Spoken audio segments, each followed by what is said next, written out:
Going the distance for local sports. This is X Sports Today.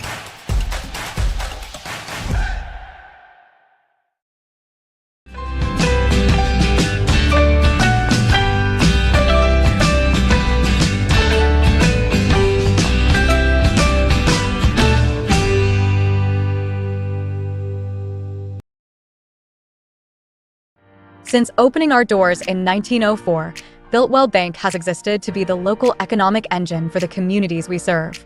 No matter if you're buying a car, saving for retirement, or finally buying that forever home, Builtwell Bank is here to help. From personal checking and savings accounts to a full suite of business and commercial banking with treasury management services, we'll make sure you'll have a dedicated Builtwell banker that understands your unique needs and stands by you every step of the way. No matter where you are in Tennessee or Northwest Georgia, there's likely a Builtwell Bank location nearby. Come see us and let our dedicated financial team help you with all of your banking needs. Member FDIC. State Line Garage Doors, owned and operated by Justin Gobble, is your trusted local expert in garage door services. Based in Lawrence County, Tennessee, State Line Garage Doors is built on over a decade of hands-on experience, providing reliable repairs, replacements, and installations for all types of garage doors, residential and commercial. They proudly serve our community and the surrounding areas. When you work with State Line Garage Doors, you're not just another job, you're part of our community. Their commitment to quality, transparency, and craftsmanship is at the heart of what they do, and they offer free estimates. State Line Garage Doors. Reach out to discover the difference a company with local roots can make for your home and business. Welcome to the newly remodeled Brass Lantern. For over 30 years, we've been serving delicious food to excellent people. Brass Lantern takes pride in authenticity, serving fresh, homemade food to please any member of the family. From mouth-watering to one-of-a-kind steaks served with gourmet marinade, to salad with our signature honey mustard dressing, specialty fruit tea, drafts, and much more. Our food is always prepared daily. Whether you come in with friends or family, you'll appreciate that fresh is better.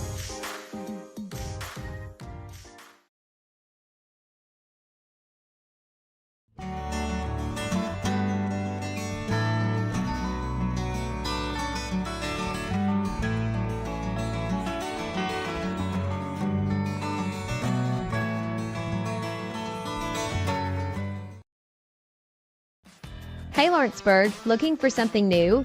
Come to Happy G's, located at 210 East Gaines Street. We have pitching machines, batting cages, and even indoor golf. Powered by TrackMan, our system is perfect for practice or play. With over 300 courses as well as multiple mini games, it is perfect for all ages and abilities. We even offer packages for group events such as birthday parties and business lunches. So let's go! Come get your game on indoors at Happy G's.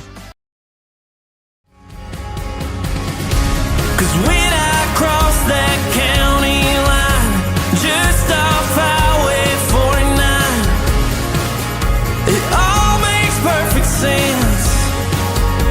Man, I live for this.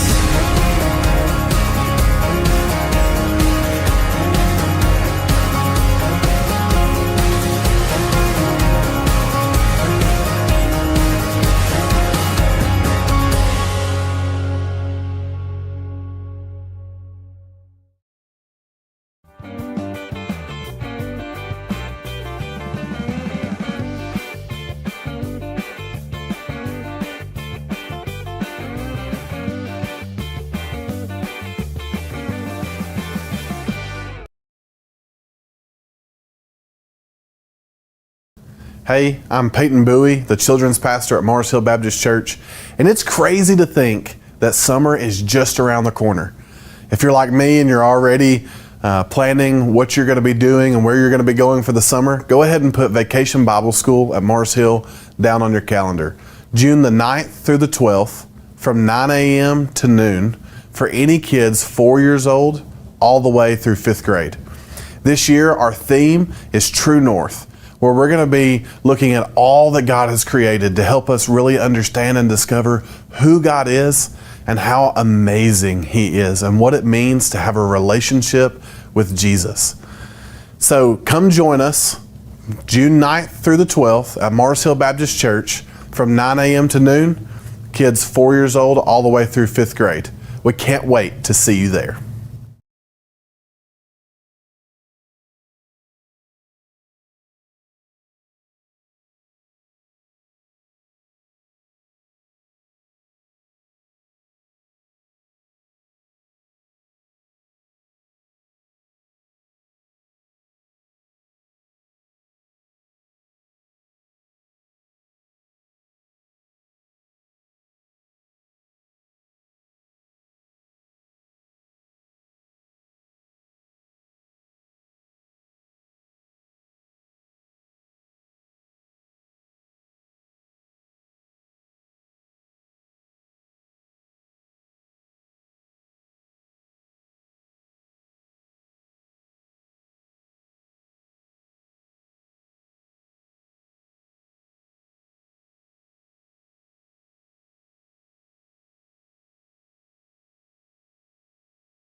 Pat's Cafe and Catering has been proudly serving customers in Lawrenceburg since 1987.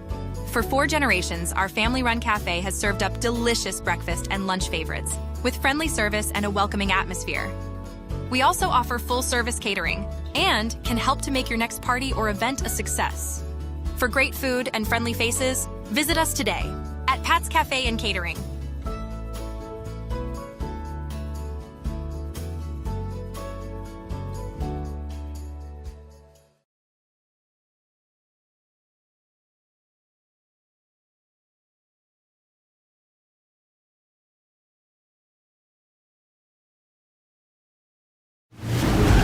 Going the distance for local sports. This is X Sports Today.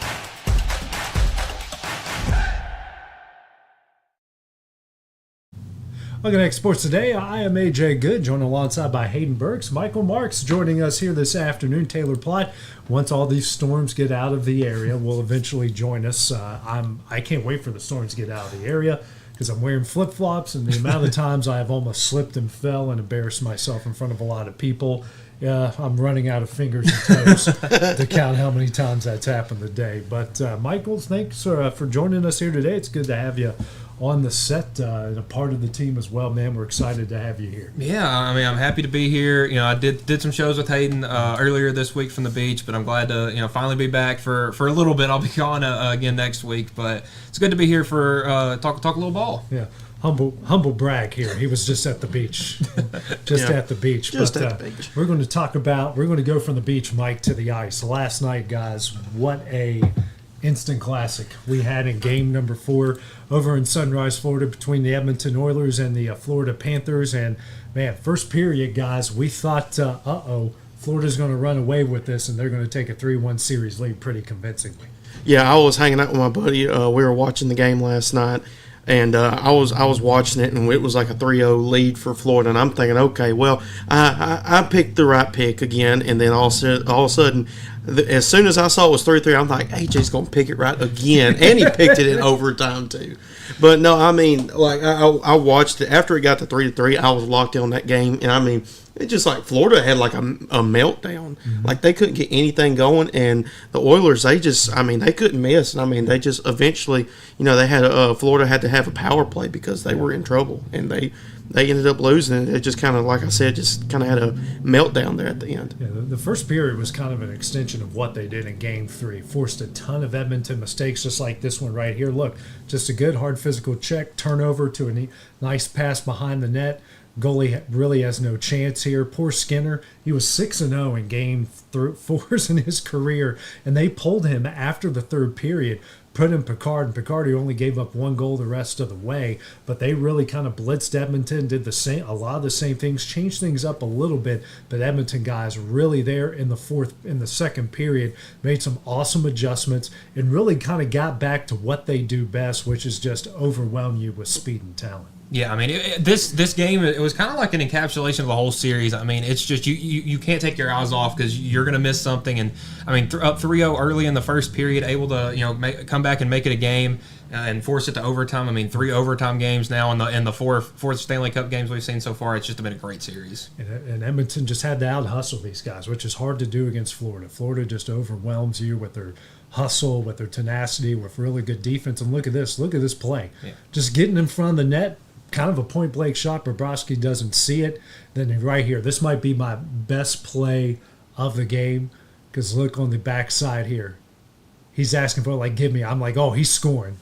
A 90-mile-an-hour holitzer that Bobrovsky had no chance to stop, and that's what gave Edmonton the lead. Look at him. He's got his stick up ready. I mean, he was ready 5 seconds before the puck even got to him. He's the guy in the corner of the court, Joe, and I'm open for 3. I know I'm going to make it, but, man, of course, we have to have drama. We have to have overtime, and Florida found a way here to tie it with 20 seconds left. Make that 2 goals in this series where they scored with under 20 seconds left to send it into an overtime. Yeah, and to go up 3-0 as early as they did, because that third goal came at the early in the second period. I mean, just an amazing job from Edmonton to fight back, take the lead, and then Florida just score, tie it back up, and send it to overtime. But, man. And there's Draisaitl, his NHL record 4th overtime winner for Edmonton this year. I mean, this team is just – he shot it with one hand. Just incredible what this team did last night. I hate to say I was right, Hayden. I did say it was. You were right. I was. That's back-to-back times where Taylor. I'll take his bullets today. where the guys to my left and my right pick one team, I picked the other. Yep. I did say the game 3 of the NBA Finals. You said the Pacers, up 5. They won by 9, but this one I said 6-5 in overtime. But I'll take 5-4. I knew it was going to be high scoring, but man, what a lot of fun that game is, and that just proves you, man. Playoff hockey is so much fun. It's so unpredictable, and you just never know what these teams are going to have in store for you game in and game out. Yeah, I mean, now it's a 2-2 series. It's going back to Canada. That's big for them. It's big, one, because you didn't fall to a 3-1, and you're almost in a must-win. Well, you are in a must-win for every game at that point. But then again, now you took home court advantage back. You're going in back to your home, have a chance to go up 3-2 and try to close it out in Florida in Game 6. So that was a big win for them. And they're going to be the pressure's on Florida now to come back and try to bounce back. Yeah, I mean 2-2 going back to Canada. I think it's going to be a great series. Edmonton home ice, maybe they'll take the series lead, and who knows? Who knows? I don't know if home ice or home court really exists in these two series it doesn't seem like it. It's pretty tough. And the one thing I will say, even though Edmonton won last night, guys, they got a goaltending problem. Skinner's given up 8 goals in three periods. And his replacement came in last night in 2 periods in overtime, gave up 1 goal. And at times, Florida really blitzed him, and he stood on his head, made some incredible saves. Bobrovsky did on the other side as well. But Edmonton, you're up 2-2. I mean, you're tied 2-2. You now got a goalie issue. I mean, this is kind of, almost like what pitcher do you throw? Do you throw your ace even though he's struggling, can't find the strike zone in his last 2 starts? Or do you throw one of the other guys that is red hot? That's that kind of that forever question that almost like the quarterback that is throwing 7 interceptions in 3 playoff games, and the backup is just throwing touchdowns. Yeah, I mean it's kind of how sports go. You need a little luck to go your way, and maybe this goalie has a great rest of the series. I mean, I think Game 5 is going to be very telling for kind of how the rest of the series is going to go. If he has another, maybe 1 or 2 goal outing, that you may have found your goalie for the future right there. But again, if he goes out and gets shelled, kind of like Skinner was, I mean, this one might just be 6 games. Yeah, I mean, obviously, it's one of those things they're going to have to address with practice and just being able to get ready for Game 5. I think it's tomorrow. Is that Saturday. correct? It's Saturday.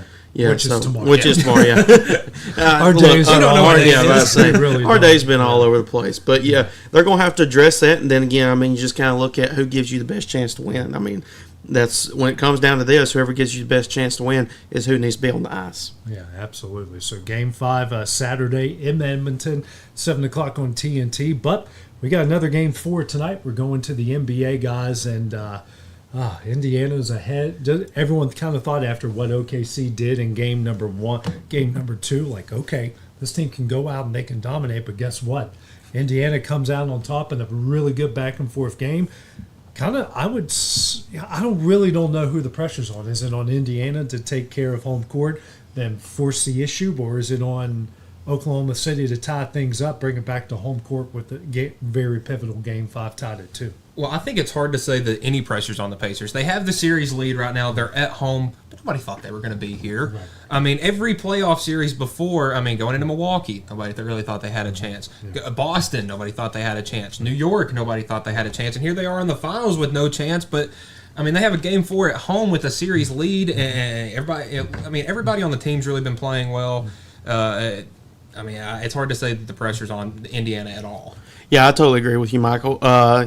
I think it's all on Oklahoma City now just because, one, you were the best team throughout the regular season and so far throughout the playoffs. Right now, Indiana's the best team when it comes to playoffs, so they're playing with house money. They're back in their home gym again. They're up 2-1. That place is going to be rocking like it was for Game 3 the other night, so it's going to be a big game for them, and I still think that Indiana's going to win this game tonight, and it's going to be going back to Oklahoma where they're down 3-1. So I think all the pressure's on Oklahoma. Shea's got to do better. I know you're the superstar. I said he's going to get his, and he struggled really.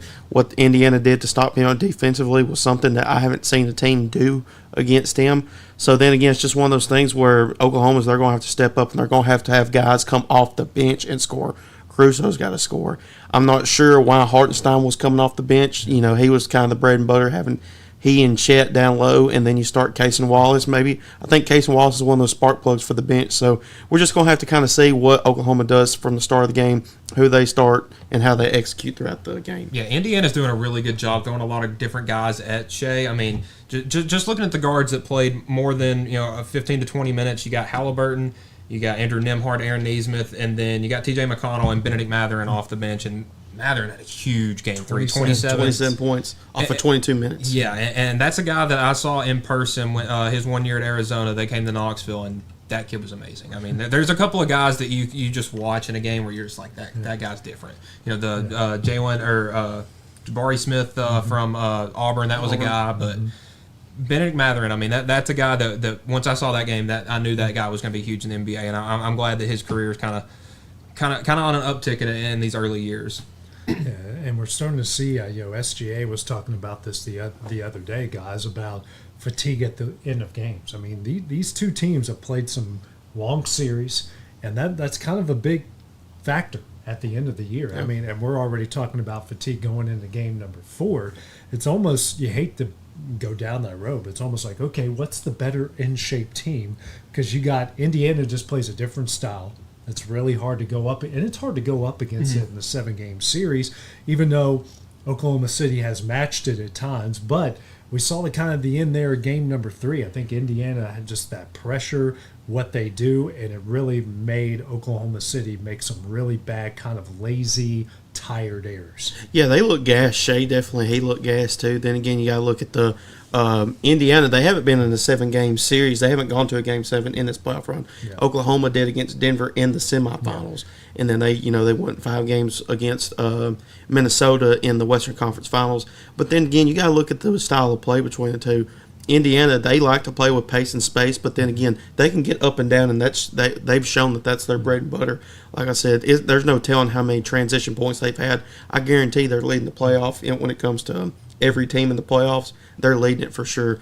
So then again, it's just kind of one of those things where Oklahoma's going to have to kind of play the game they play and kind of make Indiana play in their style. We talked about it yesterday or I think it was yesterday, about how Indiana didn't look like themselves. It looks like they played into Oklahoma's hands in that first quarter, but in the second, third, and fourth quarter, it looked like it was just Indiana's game after that. Well, and the Pacers, like you were saying, Hayden, the two styles they play, it's perfect for being in the playoffs because they can slow it down, space it out, and do that on the road to kind of keep the home crowd from getting into it. But, man, when they get running, like the end of Game 3, I mean, that Indiana crowd, Indiana is not I know they're a basketball state, but it's not like the Pacers aren't a crowd that I think of just being one of those that's just all over you. OKC is, but man, I mean, the last 5 minutes or so of Game 3 was just incredible. That crowd, I mean, there was no way Indiana was going to lose that game. Shout out to all these arenas, man. Quote unquote the small markets, even though Florida's in Miami.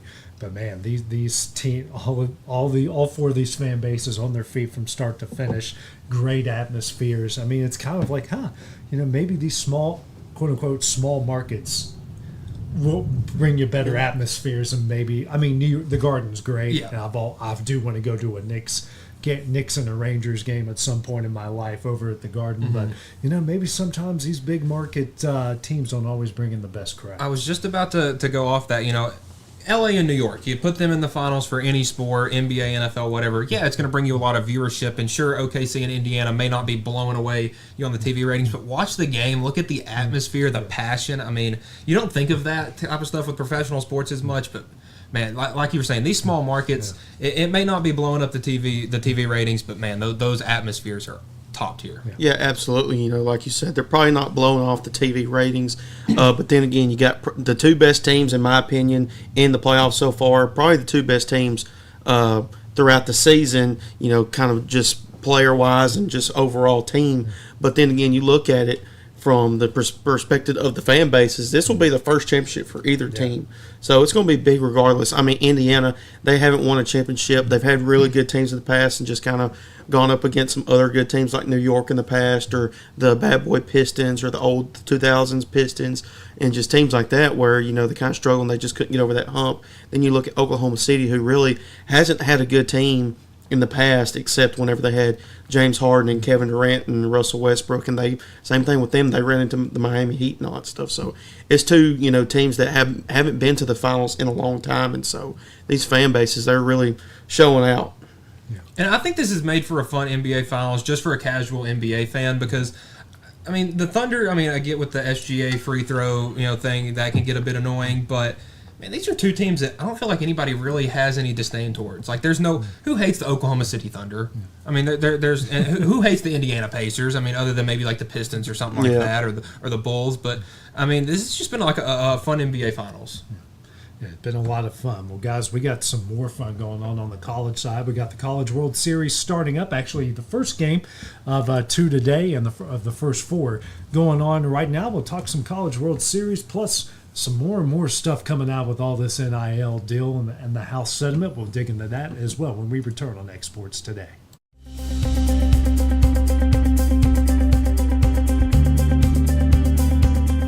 Arctic Air keeps your home or business comfortable. For more than 20 years, we provided outstanding residential and commercial services through southern Middle Tennessee. Whether you need assistance with your heat, air conditioning, preventive maintenance, or anything in between, trust our reliable team to get the job done. We'll take the time to figure out your specific needs and recommend what we believe is right and best for your situation. We've been using Arctic Air for over 15 years now. Their service is great, they're here when we need them, and their prices are competitive. They take the worry out of the heat and air so I don't have to. Arctic Air, when you need us, we'll be there.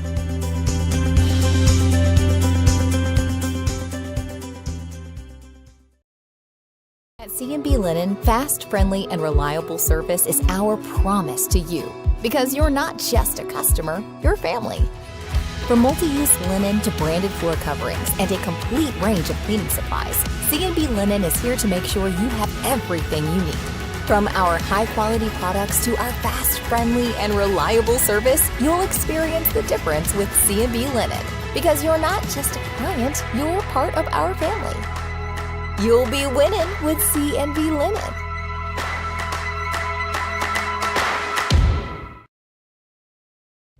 At C&B Linen, Linen, fast, friendly, and reliable. Juarez Tile Pros and Remodeling can help you with all your home remodeling and construction needs. They specialize in custom walk-in showers and floors, and no job is too big for their expert team.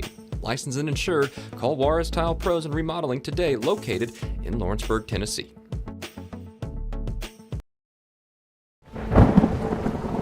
The storm doesn't ask.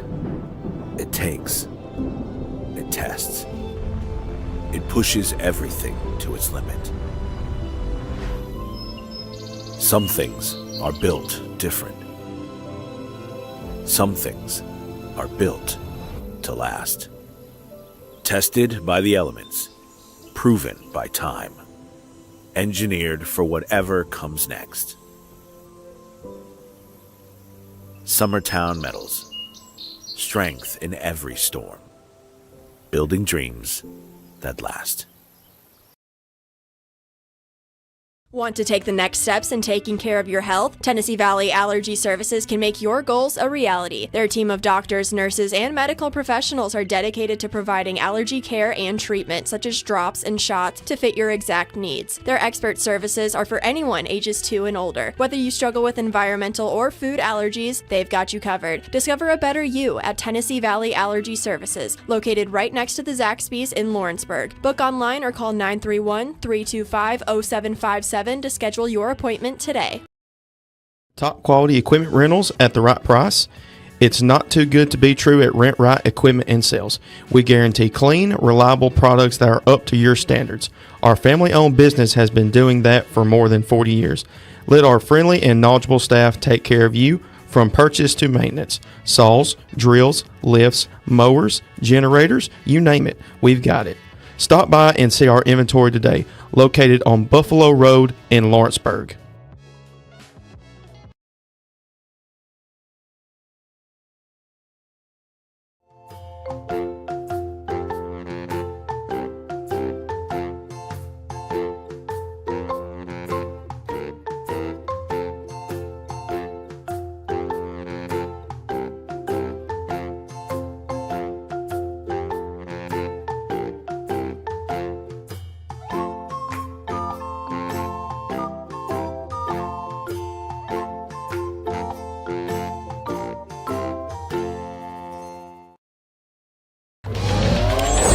Going the distance with local sports. This is the X Sports Network. Welcome back to X Sports Today. AJ Good joined alongside by Michael Marks and Hayden Burks. And guys, we're starting a College World Series today. I know we've been pretty excited about this. A brand new field, not one team from a year ago, all brand new. Right now, bottom of the third, Coastal Carolina's leading Arizona 2-0. Guys, Coastal's kind of been that sexy pick. You know, they come in with the most wins of any team right now in the tournament, and maybe the weaker bracket of the two. When you look at it, it's Arizona, Coastal Carolina, and the nightcap Louisville and Oregon State. Tomorrow, Murray State and UCLA, then LSU and Arkansas. So you avoid the SEC teams until you get into that championship series. So Coastal looking good early on. Got their ace on the mound, Arizona. Big 12 champs, tournament champs, I should say, not the regular season champs, but the tournament champs. But, man, Coastal looking good in the early going. Still, anything could happen. It's metal bat baseball, and it's one of the most unpredictable things out there, but they're looking pretty good in the early going. Yeah, I mean, Jacob Morrison, the ace for Coastal, I mean, he's 11-0 on the season, has a 2.1 ERA, and his stats aren't going to be, crazy. He's not like a Liam Doyle that's going to get 150 strikeouts in 95 innings. I mean, his strikeout to inning ratio is about 1-to-1, but his stuff's just so good, and he's 6'8", so that's a lot coming downhill on you, and Arizona, I mean, I kind of feel for them. They've had to do some traveling. I mean, they went to Chapel Hill this last weekend, and then they go, I would assume, back to Arizona, I guess, to repack and then go back to Omaha, which is, again, not very close to Arizona. Yeah, I expected them to come out with a bit of a slow start, but they're one of those teams that if they get the lead in like the 7th or 8th inning, and they're one of those teams that's got a really good closer, if they can take the lead back, it would be hard for Coastal, but, I mean, I would expect Morrison to go every bit of 7 or 8 innings today unless he gets lit up. Yeah, I mean, it's obviously it's always a fun time when it comes to Omaha season, especially last year. Then again, just because it's team in orange, but then again, they're not good this year. But no, it's always fun. It's a big ballpark. That's what I love about it. It's a huge ballpark.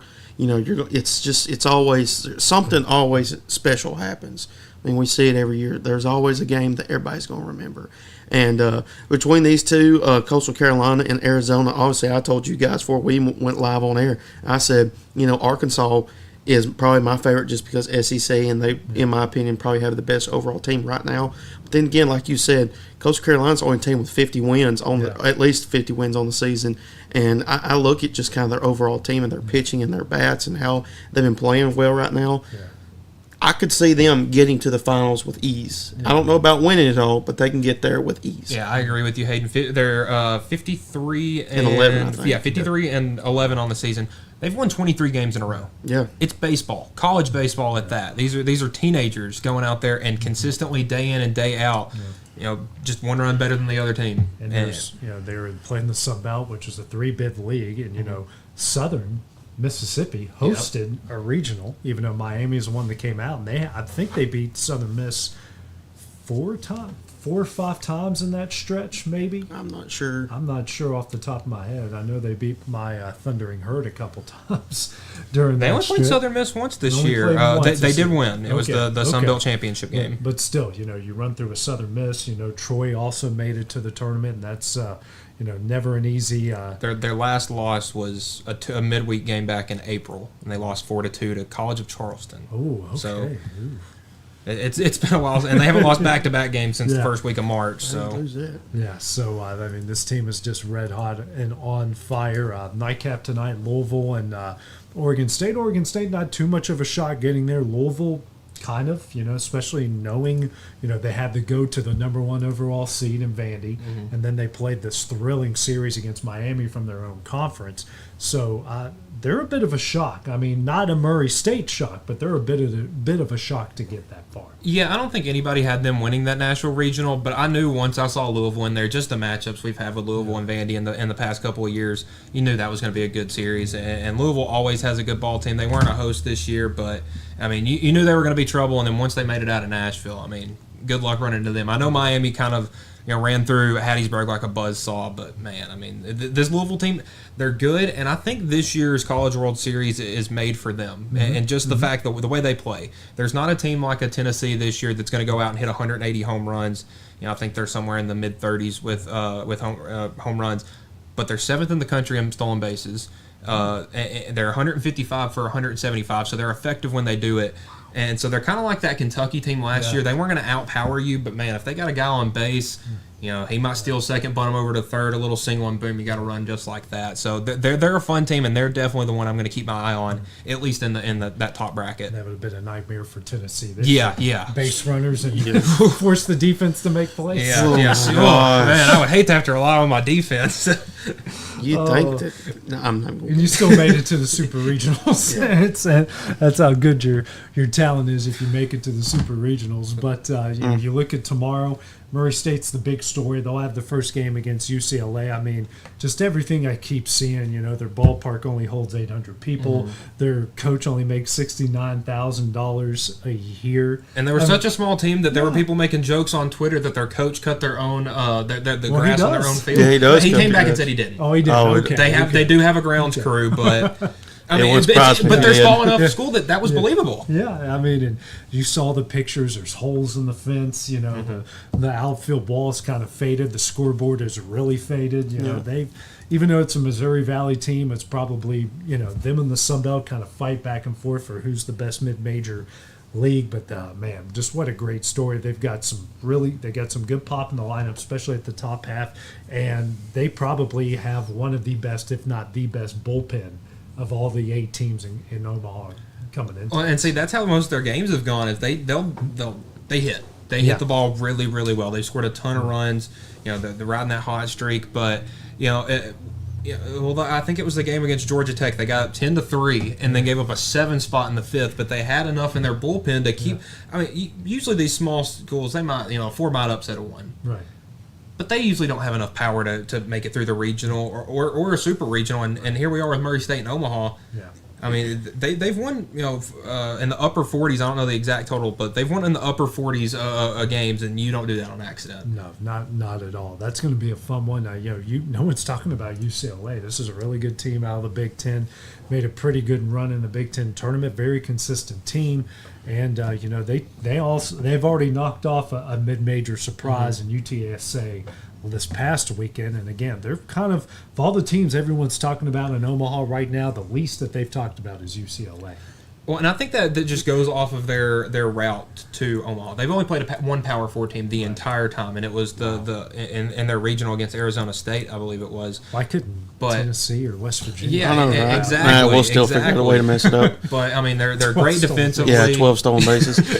Great defense. They're a good pitching team, and I think they just need to kind of keep taking advantage of this so-called easy path they've had, because again, they're playing a 4 seed in the first round in Omaha. And winning that first game is always the big one. Yeah, and then the nightcap. That's the big one. Maybe the best. They're going to see each other a couple times. I know you guys are going to dig into it more during your SEC show here in about an hour. But big one in the nightcap on Saturday, guys. LSU and Arkansas. Yeah, I'm really eager to see how that one pans out, just because it's SEC. Definitely, no doubt, the best conference when it comes to baseball. The only 2 SEC teams left, LSU and Arkansas, and they're the nightcap for tomorrow. As we just saw a home run from. Nope, he didn't. No, he did. Yeah, all right. 2-1 Arizona. There we go. 2-1 Arizona. Yeah, everyone faked out. Still give me Coastal Carolina. But no, then again, I really am intrigued how that game is going to go, because I really think that kind of shows you. It will show you who the team, probably the favorite would be, I would say, when it comes to Vegas and betting odds and all that stuff. I think depending on who wins that game, because probably right now it's neck and neck between the two. But I really think Arkansas can win it. I think it'll be them and Coastal Carolina in the championship. That's my prediction. But then again, I could be wrong. It is baseball. So, I mean, if LSU played like they did in the Super Regionals and Regionals, where they kind of struggle a little bit, they might be in a little bit of trouble. But then if they play like they're capable to, they can, beat Arkansas with ease, in my opinion. Why couldn't Little Rock beat them? Oh, dude, that night the entire country was Little Rock fans. I was sitting in our room at Disney World, just going, "Come on, Little Rock, come on, Little Rock, come on, Little Rock." Before late inning fall apart, but yeah, I mean, I think this is definitely one of your national championship teams. That bracket. Two are probably 100%. I mean, Murray State or UCLA might shock the world, but I'm not going there. Give me Murray State. But this is probably the most important game for the College World Series. Again, I think Arkansas and LSU are very evenly matched, both really good pitching staffs. But I think that Arkansas probably has the power to make it out of the losers bracket, so to speak. So I think this game is more important for LSU to win. But again, you're probably going to I think you're going to have Zach Root versus Kate Anderson. I mean, you look at these matchups, and it's kind of like a UFC card almost. You got some of these, prelims, and then you get to Arkansas LSU, and that's a heavyweight championship, the main right event, and nobody wants to miss that one. I mean, that's going to be a great game if you love any sort of baseball, college, t-ball, whatever. This will be a good game. We need to build the art, guys. I say. Well, if we go out, you guys know what happened. If everything just goes black, go tune in to Tennessee Valley Weather. Tennessee Valley Weather. If you want to. We'll go live over there. A little bit more college news, guys. Obviously, the House settlement's making a lot of waves, But now we're starting to see it, guys. Title IX is starting to kind of rear its ugly head. I knew it would at some point, because how can you give football 75% of your money, and then you got men's basketball, women's basketball, then everybody else? I knew that was going to be an issue, and already people are starting to waste no time saying, well, and I knew this is going to be a problem from the get-go. If you got $20.5 million to spread through all your student athletes, you got it. You have to give a lot of it to football, right? But, you do. But it's your biggest roster. But I mean, it's kind of hard to split split those amounts up evenly. And some of the women that have filed appeals on this settlement, some of them go to Vanderbilt. Vanderbilt doesn't have a softball team, so that takes that money away from more female athletes. Right. And I get some of the other ones were Virginia and College of Charleston, and I'm not sure what their cases are there, but. I mean, some of these schools that don't have all of the major sports, because I know there's a lot of Big Ten teams that don't have baseball and stuff like that. You know, there's going to have to be some more research done on this. Yeah, when you think about it, even like they're in the SEC, they don't have men's soccer is not a sport in the SEC. A lot of them have to go to the Sun Belt. At one point, some of them were in the MAC or Conference USA. Yeah. And, it's just, West Virginia doesn't have softball, but they have women's soccer. And they've got gymnastics. I know the women's rowing, or the rowing teams in the SEC, I'm pretty sure they compete with the Big 12. Yeah. I'm pretty sure they're in the Big 12, so yeah. None of this makes any sense. Yeah, so, it's just how do you determine who gets that much? Obviously, on the NIL side, you can pay whoever, however, is Arizona's getting just tied it here. They've just given up the solo home run and back-to-back doubles, and we're tied up at 2-1 out here in the top of the fourth inning. But you gotta love baseball. You gotta love baseball. Changes in a heartbeat. But these are the issues. And just every time I would hear Jay Billis talk about we need to pay athletes. Like, okay, I agree with you, but how do you make that happen to a point to where it's fair? Even though life's not fair, and when you're dealing with money, that's never going to be fair, but there needs to be some amount of fairness in this, because there's some schools, think about this, Nebraska volleyball. Nebraska basketball doesn't sell out the arena every night, but Nebraska volleyball's got 1,000 consecutive sellouts. Yeah. So how do you explain that your basketball team, which sucks, is going to get more money than your volleyball team is going to get? Yeah, and you can't explain it. I mean, you can. And it's crazy because I think that this settlement would be in better shape if it happened 2 years ago, because when you had those women's basketball players like Caitlin Clark, the Paige Beckers, the Angel Reese, those names. I mean, they were putting up insane viewership numbers. Right. Everybody wanted to watch LSU and Iowa and UConn and all those teams that were in the Final Four.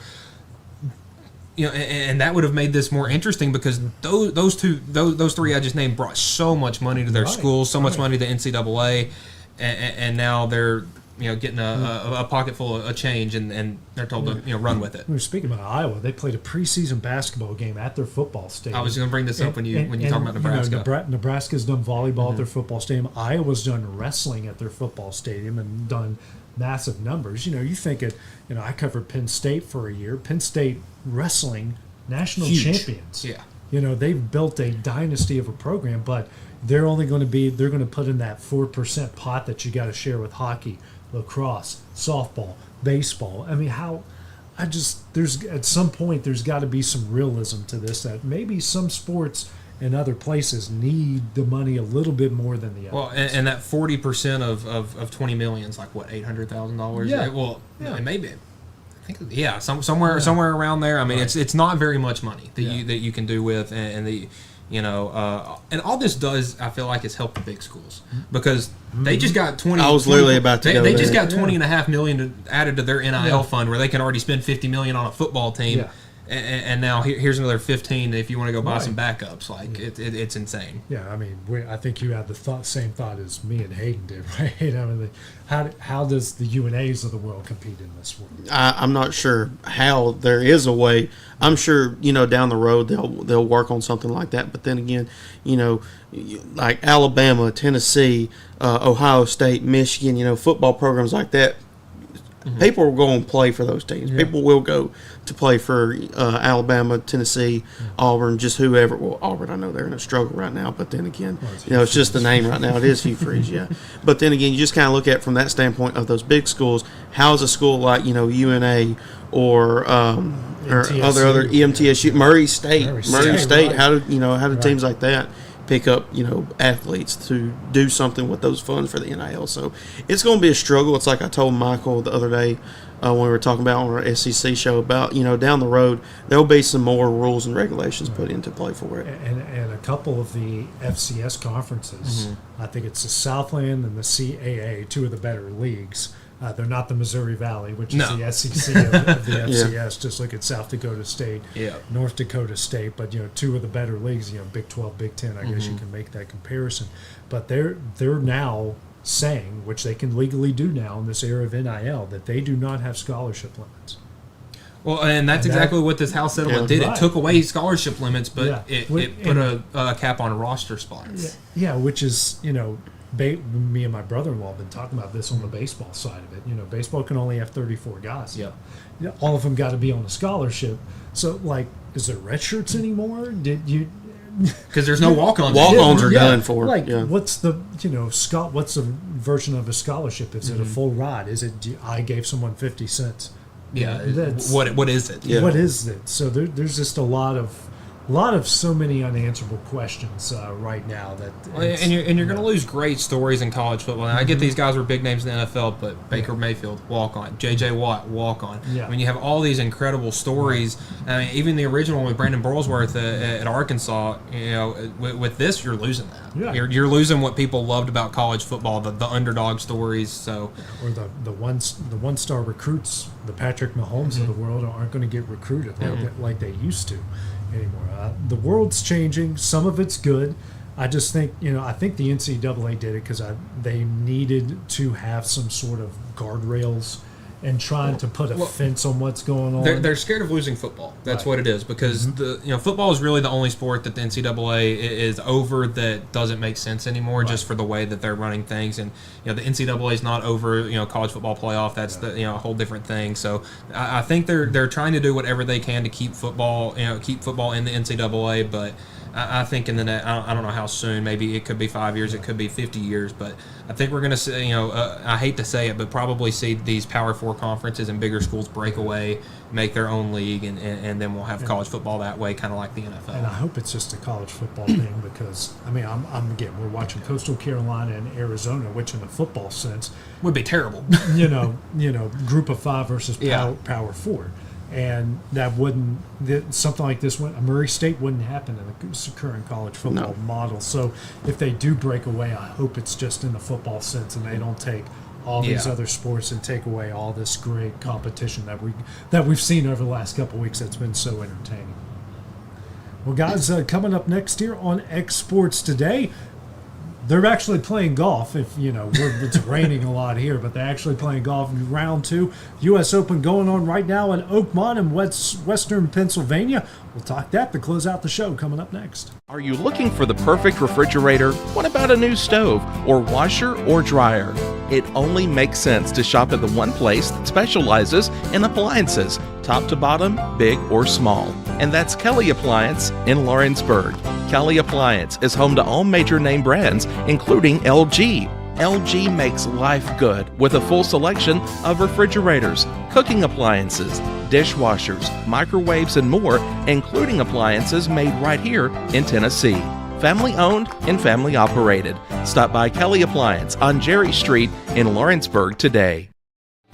Lawrenceburg Flooring and More is your premier source for hardwood, laminate, luxury vinyl tile, sheet vinyl, residential and commercial carpet, carpet tiles, ceramic and porcelain tile, waterproof floating floor, plus blinds and shutters. Lawrenceburg Flooring and More is also home to all name brands and can tackle projects big and small. Installation? You're covered with installers who've got years of experience and stand behind their work. Let Lawrenceburg Flooring and More make your design dreams a reality. 2760 Highway 43 North, or visit LawrenceburgFlooringandMore.com. At Flora Mid-South Realty, we pride ourselves on our family values, professional service, and a deep local knowledge. With a small town feel and a personal touch, we're here to help you navigate the real estate process with ease. Whether buying, selling, or renting, you can trust us to guide you every step of the way. And don't forget to catch Flora Rockstars, our live podcast every Tuesday morning at 8. Flora Rockstars, rocking the real estate news and all things local. Flora Mid-South Realty, your hometown real estate experts.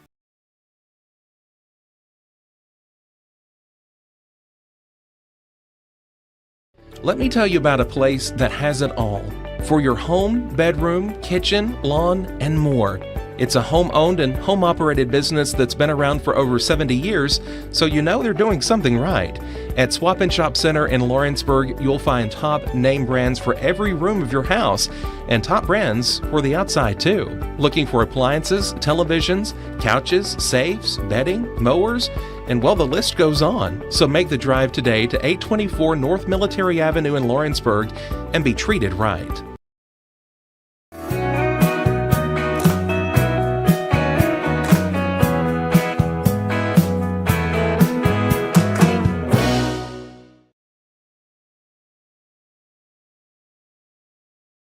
Got a dent, a ding, a scratch, or a bent fender? Major or minor, Car Country Collision Center in Leoma can fix you up. Car Country works with all insurance carriers, gives free estimates, can work on foreign and domestic vehicles, and has experience you can trust. They've been in business since 1990. Unfortunately, accidents happen, but you can get your car back on the road with as little hassle as possible with the help of Car Country. Call 931-852-4708 or stop by at 2567 Highway 43 South in Leoma.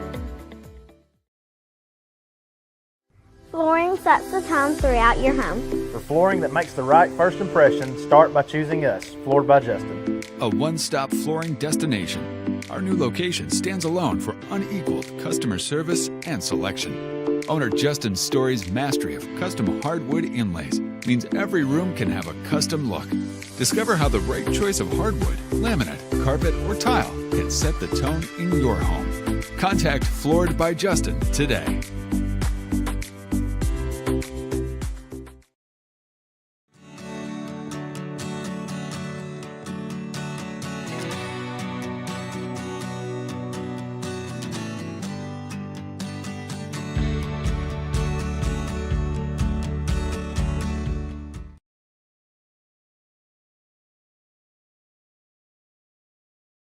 I'm Mike Keith, and my friends at Elliott Johnson Insurance have a great partner in Auto Owners Insurance. Auto Owners makes it easy to get life, home, car, or business insurance. Let Elliott Johnson Insurance find the Auto Owners policy that makes a difference in your life. Call Elliott Johnson Insurance at one of their 3 locations, Florence, Loretto, and Lawrenceburg. Elliott Johnson Insurance, moving forward for our clients every day. Going the distance for local sports. This is X Sports Today.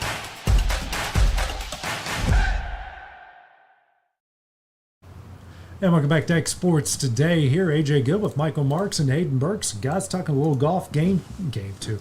Round 2 of the U.S. Open. Game 2. Open here, and we've only got 6 guys at even par or better right now. J.J. Spaun, he's even. He was 4 under yesterday. He's even through today. Thurston Lawrence, he's at 4 under. Sam Burns at 3 under. Ben Griffin at 3 under. Victor Hovland at 1 under. Sam Stevens at even. And I've only heard of one of the 6 that I just mentioned right there. Yeah, and I've only heard. I think. I don't really know any of those guys. It's it's just one of those kind of major tournament things. It's like this can be a star maker where someone just comes out of nowhere. The John Daly 8th alternate at the PGA, and he comes out and just grips it and rips it and smokes his way all the way to a couple major titles. And this can be a big maker for a guy like a J.J. Spaun or a Thurston Lawrence or that. But you see some older names that we recognize. Adam Scott, he's at 1 over right now. You've got Xander Schauffele at 2 over. We even said it in the break. Phil Mickelson still plays golf. Well, he's at 3 over right now. I think right now you've got Scheffler right at the cut line. Kepler's still in there. DeChambeau's moving his way back up at 5 over. So, anything could happen. But if you look at the play, the rough is so thick it makes you feel like one of those internet YouTube grass mowing guys. Hi, I'm Spencer with SB Mowing. I've noticed your lawn's gotten a little high.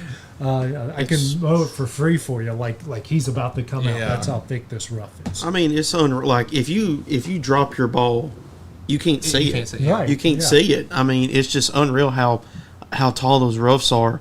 And I like literally, it's what I was telling some of my buddies. I said, if you get in the rough, you can automatically counter-stroke on that. Because, I mean, I've seen some highlights from yesterday about some guys trying to chip out the rough onto the green. And you just can't. And they can't. Like, they have to put almost all their power. And if they do put too much power, they send it into the other side of the rough or in a bunker. And honestly, if I hate bunkers when I play golf. I'd rather be in a bunker than play in that rough. Yeah, I mean, I saw a video on Twitter, I believe it was, a couple days ago, of them mowing, like the rough there, and they have to get special made push mowers so they can keep the grass like that high and that thick, just like the way it's some science about the way like the blades spin and like they're hot and stuff like that makes that grass.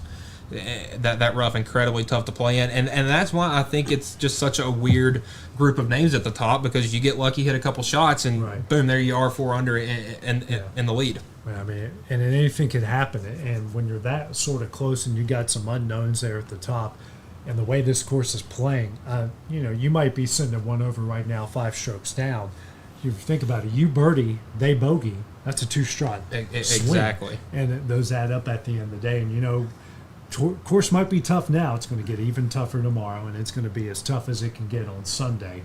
And if you look at this course, guys, there are just bunkers everywhere. I've never seen a course with this many bunkers on it. Yeah, I didn't notice that till the other day. Like, literally, there's bunkers in the fairways all over the place on the greens. I mean, shoot, there could be like a dog leg hole, and all of a sudden there's a bunker right where right beside the tree where you can't even see it. It's just one of those things where, like, man, if you don't get in the fairway, tough luck, because you're gonna have to. You're just gonna have to take a stroke, basically. That's what it is. So I mean, it's been tough for these guys. We've seen it, like, almost like you said. There's been 6 guys that are at an even par or shot under. So everybody else is over when it comes to par. Yeah, it's been crazy. We're moving on to some Major League Baseball news in a kind of twist of irony and some hilarity today. Aaron Savali was running out of Milwaukee. He got out. He got out. He didn't like going to the bullpen. He started the season as a starter. He really wanted out of Milwaukee. Well, they sent him probably, other than Colorado, the worst place possible. The Chicago White Sox and the Brewers win the deal, because you get a first-round pick and a up-and-coming first baseman in Andrew Vaughn out of it. So even though I'm not a Brewers guy, I do find that pretty cool that they go, okay, we'll send you to the second worst or maybe the worst place possible, and we're going to get a top prospect out of it. Well, and for the Brewers, I mean, they're in a good spot right now, because now they have a pretty decent trade piece available in Rhys Hoskins now. And from the start they got from Mizorowski in his debut yesterday, I mean, 6 innings, didn't give up a hit, and I think he only came out because he turned his ankle. So, I mean, that kid's going to be special. The Brew Crew could be having some fun this October.